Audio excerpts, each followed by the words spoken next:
Right now, there are companies that will pay you to train AI models by judging their outputs, editing their responses, and labeling their data. And the fastest growing category of this gig work is in specialized fields like medicine, law, and finance, where AI needs your expertise to get smarter. That part's out in the open. You sign up, you do the work, you get paid. But there's another version of this trade that's happening that none of us have agreed to. Every time you use an enterprise AI tool at work, there's a question you should be asking: who is learning from whom? Today, we're talking about what it actually means to help AI learn your job, when it benefits you, and when you need to be cautious about what you share.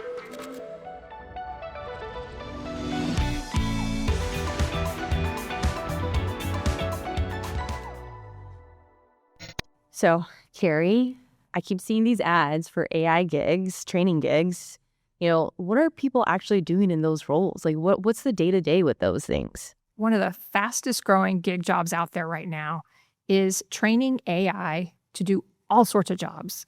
And they're looking for people in every specialty you can imagine, everything from teaching and nursing and engineering and physics, because they're testing and trying to figure out what parts of jobs can be done by artificial intelligence. And they need people with domain expertise who can go in and monitor, train, and evaluate AI's responses. The work itself is usually pretty boring.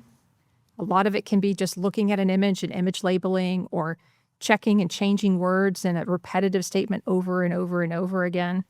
But in some specialties, it can get a bit more interesting. For example, if you're a nurse, you might be evaluating sample responses to a standard question that patients repeatedly ask. Or if you're a lawyer, you might be editing contract language in a form document. So the work can be a little bit more interesting depending on your specialty, but generally it's pretty boring. But what I think is the best part of doing a gig job like this, other than getting a little extra cash, is it helps you learn how AI works. It helps you understand the pattern recognition that is behind so much of the large language models that we're using today. And it helps you to see why you sometimes can't trust AI, because it's based on statistics and pattern recognition, not human intuition and human knowledge like we're used to. Yeah, so the gig version is pretty straightforward. You sign up, you train AI, and then you just get paid, right? But what are these helping train AI for the future roles that could remove humans eventually? Are we going to be replaced? Right. And some of these gig jobs are going to be training to take over human roles. That's the reason why the companies are investing in them. However, at this stage, they're focused on a lot of the lower level tasks in many jobs, many of the repetitive tasks that humans get bored doing. Over time, that's going to change, but we're not at that stage yet. And in most professions, AI is being used to augment jobs, not replace them. You said it's not really happening right now. Where do you see us going in this? Like, how much time do we have until that actually happens? And that is the best question that lots of people are trying to ask right now. I will say the time period for adoption and exploring the limits of what this technology can do is a lot longer than the inventors are telling us. I see every day, and I hate reading this every day, when an AI inventor or founder or owner says that all jobs are going to be gone in next year, because it's just not true. It's not the case. It ignores the realities of how adoption curves in technology flow, how long they take. It ignores the realities of companies and the complexity of the companies and their decisions of when to implement and when to trust AI. It's going to take longer than those founders are predicting. That said, things are changing, and this is our opportunity to get ahead of the curve and to start to dive in now. So there's a version of AI training that you essentially can choose, right? There's different levels or whatnot. And the version that's happening in the background while you work, like there is a version, right, that's happening. So tell me a little bit about what that actually looks like inside companies right now. Well, and I think you're talking about the enterprise-wide AI systems like Microsoft Copilot that a lot of companies are implementing. And these are tools that companies are officially telling their employees they can use, and they're encouraging them to use. And it's good, once a company's told you, hey, this tool is available for you, to go out and explore and to use it. More and more companies are actually evaluating whether their employees access the AI tools and use them. They're not looking to come back at you and say, oh my gosh, you're cheating or something. What they're looking for is, are you resilient and adaptive of new technology? Are you willing to lean in and learn? And then over time, are you getting better at using it? Are your prompts getting better? Are they more detailed? So when a company tells you, hey, this technology is available for you, go over and experiment and check it out and see. But if your company has not given you permission to use an AI tool, be careful about using it. And that's because you probably have access to confidential information, customer information, competitor information, pricing information, whatever it is, you probably have access to it. And you don't want to be the one who takes that private confidential information and puts it out there in a free version of ChatGPT, and it's out there and lost forever. So make sure you know what your company's policy is on AI, on which tools you can use and which tools you can't use at this point. So what I'm hearing is we should actually utilize AI to help us, not be afraid of and being scared that it's going to take over our jobs, essentially. Definitely. You want to ride this wave. I think particularly for Gen Z, you've got an opportunity here. You've got an opportunity to be at the forefront of a technology wave that's going to last for generations. And many people in different generations and many older generations aren't going to want to take the time or the energy to learn it. You have a chance. So this is your moment. It's a hard market right now to find a job, but you have a moment to really ride this wave of this technology that's unlike any other. 5 years from now, 10 years from now, we're already going to be well within adoption, but right now is the moment. Now, I am hearing rumors and I am hearing people who have a lot of concern about enterprise-wide AI software tools spying on them. I was starting to hear some rumors about people saying, oh my gosh, is Microsoft Copilot watching me do my job so that it can come up with an AI agent who can do what I do and replace me? That's not what companies are doing right now. Right now, the vast majority of companies are focused on simply trying to get their employees to try these tools and to learn how to use them. And as I mentioned before, again, they're monitoring. If they say go out and use it, they want to see that you're trying. They want to see that you're playing around with it and that hopefully you're learning and starting to integrate it into your workload. They're not at the stage where they are monitoring every stage and trying to recreate you. It's a very different stage of the adoption curve. So this feels like it should be a bigger conversation than it really is right now. And why aren't more people talking about it? Why isn't this kind of something more of a conversation than somebody just being scared of AI? There's so many of these, crazy headlines about AI taking over the world that we're all losing sight of kind of what reality is. And I think part of the concern and part of the threat underneath all of this is employer surveillance, right? And I will say bossware. That's kind of the phrase that I'm hearing people say. Everyone's worried about being spied on. And I understand that. I understand it's very real. And I understand a natural aversion to reject technology to try to stay private. I will tell you something I've never told anybody. There's only one other person who knows this, that when the original cell phones were coming out, and I'm not talking about the bricks back in the double knots, but I'm talking about when the original handhelds were coming out. And my boss told me I had to use one. And I first dodged him. I just avoided the meetings. I just ignored him. I just thought it would go away because I'm like, I do not want this stupid little phone with me all the time where I am constantly available. They can call me. I fought it until he very nicely pulled me aside, looked me straight in the eye and said, do you want this job? Because if you do, you are going to use this phone. And I now have a phone glued to my ear all the time. So you can have that desire to fight the technology. You're not going to win, and you're going to get behind because others aren't fighting it. Others are learning it and leaning in and getting better at it, and they're going to ride the wave of the adoption curve. I think change is hard for people, right? And change is inevitable, essentially. But what I'm hearing is we need to ride the wave of change and go with it instead of against it, right? Go with the current instead of paddling against the current because you'll be more successful that way. Right. Do you agree with that? I very much agree. And I understand the concerns about employee surveillance. Bossware is getting kind of crazy now that we have cameras where, your employer can see you at your desk and see what expression you have. And I understand concerns about location services and they know where you are. It's kind of scary and it's a bit of a scary world.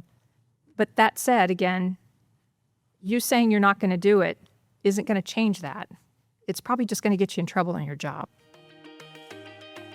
Real quick, if this is making you think differently about the AI tools on your work laptop, hit subscribe and tell me in the comments.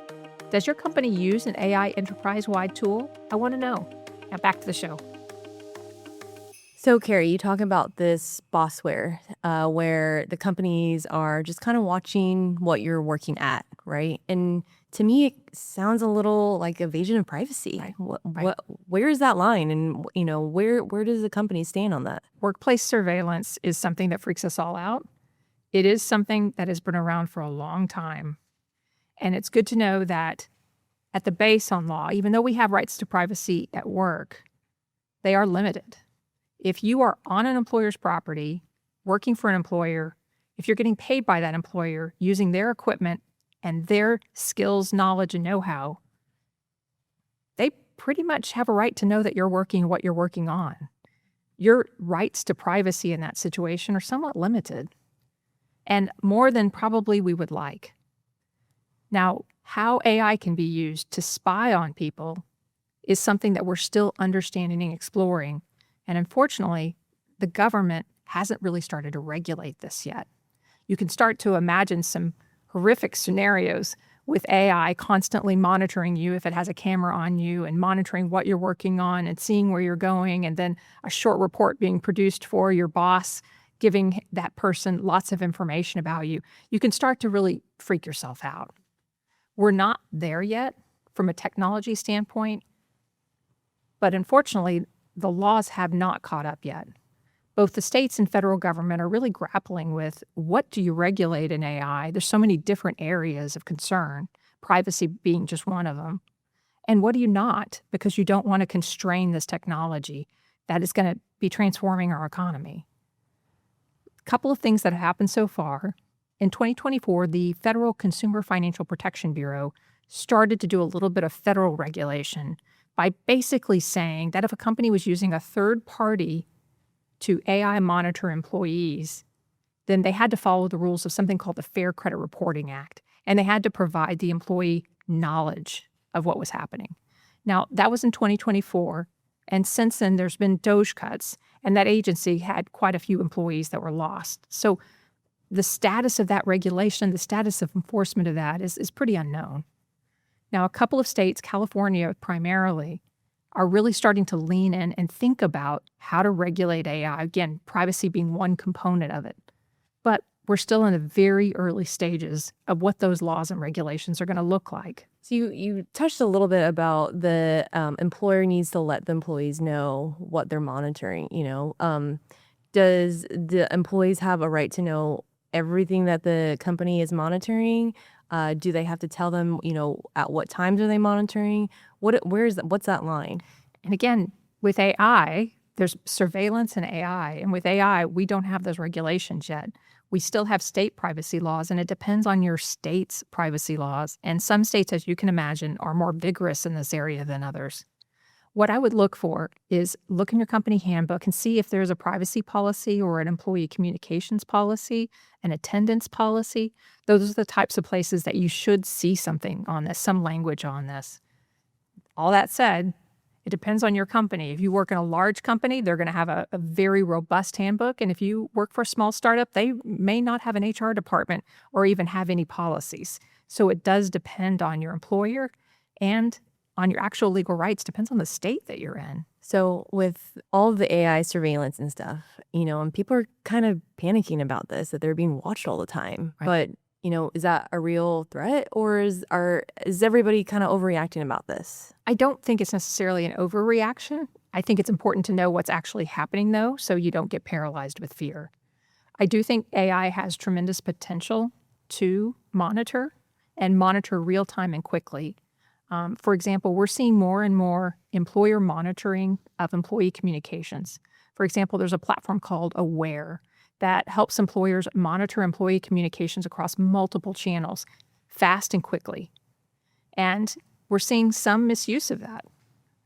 A lot of the purpose of that is simply to be able to determine if an employee is doing something wrong, if employee is lost their stuff and is cursing or somebody else out or is misusing confidential information, things that you would say, oh, that's a good use for that tool. But we're seeing a lot of public cases of people being fired for saying something perhaps on a personal channel that was offensive about the company or about something nothing to do with the company, and they got fired for it. So I do think there's cause for some concern, not an overreaction, but concern. And we need to encourage our government to be thinking thoughtfully about what regulations we need to make sure that AI is not used against us. So, Carey, if you were personally going into the workforce today, what would be some things that you would be doing to set yourself up for success? And also, some things that you would be doing to protect yourself? First, don't refuse to use AI tools. That's just going to set you up to seem like a resistant employee.